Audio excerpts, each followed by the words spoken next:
3 वर्षांच्या चिमुकलीवरील अत्याचारानं भंडारा हादरलाय। एका 3 वर्षीय चिमुकलीला आमिष दाखवून सार्वजनिक शौचालयामध्ये नेऊन तिच्यावरती अत्याचार करण्यात आला। या घटनेमुळे संपूर्ण भंडारा शहरामध्ये तीव्र संतापाची लाट उसळली आहे। 30 वर्षीय आरोपी रोहित वासनिक यानं चिमुकलीला शौचालयामध्ये नेऊन अत्याचार केला। मात्र बालिकेनं आरडाओरडा केल्यामुळे परिसरातील नागरिकांच्या ही बाब तात्काळ लक्षात आली। घटनेचं गांभीर्य लक्षात घेऊन संतप्त नागरिकांनी नराधम रोहित वासनिक याला जागेवरच पकडून चांगला चोप दिलाय। जमावाच्या तावडीमधून सुटण्याच्या प्रयत्नात आणि घाबरून आरोपीनं स्वतःलाही टाइल्सच्या तुकड्यानं मारहाण करून जखमी करून घेतलं आणि यानंतर पीडित बालिका आणि जखमी आरोपी या दोघांना देखील उपचारासाठी भंडारा मेडिकल कॉलेजमध्ये दाखल करण्यात आलं। आरोपी हा अविवाहित असून तो गुन्हेगारी पार्श्वभूमीचा असल्याचंही समोर आलंय।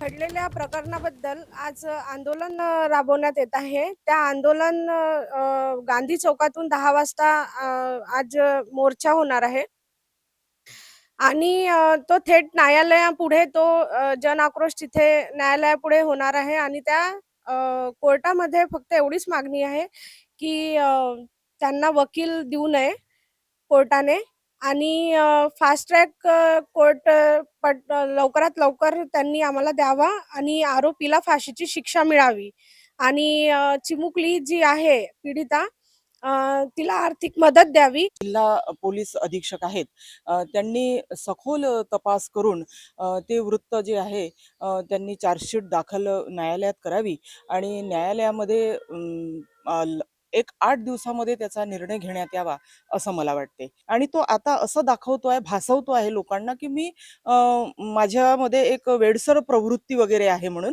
पण ती वेडसर प्रवृत्ती नाही आहे आणि याला कुठेतरी एक आळा बसायला पाहिजे असं मला वाटते आहे। दरम्यान चिमुकलीवरील अत्याचार प्रकरणी भंडारा बंदची हाक देण्यात आली आहे। त्याचबरोबर जिल्हा न्यायालयावरती देखील हा मोर्चा निघणार आहे।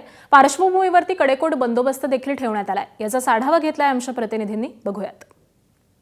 भंडारा शहरातील 3 वर्षीय चिमुकलीवर 30 वर्षीय नराधमाने अत्याचार केल्याचा प्रकरण काल उघडकीस आला आणि त्यानंतर भंडारावासियांच्या भावनांचा उद्रेक बघायला मिळाला।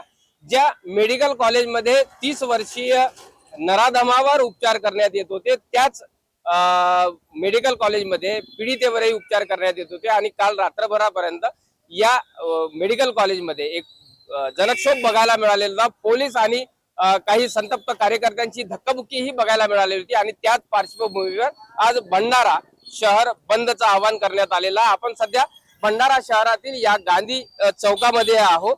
इथे बघू शकतो आज याच गांधी चौकातून एक मोर्चा न्यायालया परिसरामध्ये नेण्यात येणार आहे आणि न्यायालयामध्ये बार काउन्सिलच्या पदाधिकाऱ्यांना एक निवेदन देण्यात येणार आहे की या आरोपीचं कुणीही वकीलपत्र घेऊ नये, त्याला तातडीने सजा व्हावी आणि हे प्रकरण फास्ट ट्रॅक कोर्टात चालावं यासाठी भंडारा शहरात बंद पाडण्यात येत आहे आणि या बंद दरम्यान कुठलाही अनुचित प्रकार घडू नये यासाठी ठिकठिकाणी पोलिसांचा तगडा बंदोबस्त तैनात करण्यात आलेला। आपण या गांधी चौकामध्ये बघू शकतो पोलिसांचा तगडा फौजफाटा इथे आहे।